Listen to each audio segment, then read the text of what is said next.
fokasi yabo iraza kuba by'umwihariko irebana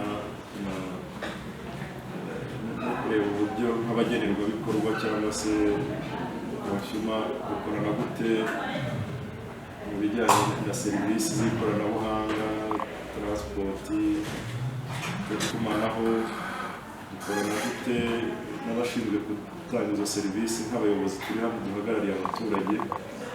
Ibyo ngibyo tuza gufatanya kurebaho, ariko tugamijwe ko tuza kumenya uburenganzira bw'abagenerwa serivisi kugira ngo tujye tubafasha cyane cyane nk'abahagarariye abaturage.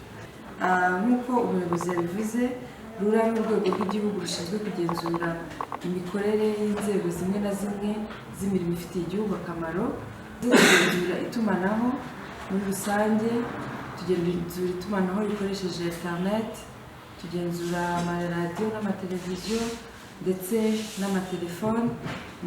Ni ukuvuga ngo ni communication muri rusange ndetse na telecommunication. Tugenzura serivisi z'amaposita, tukagenzura energy, tukagenzura amazi, tukagenzura isuku n'isukura, tukagenzura gutwara abantu n'ibintu ku butaka bw'u Rwanda no mu mazi gusa, tukagenzura ibyo bita radiation, imirasire yangiza, tukagenzura petroleum harimo na gas.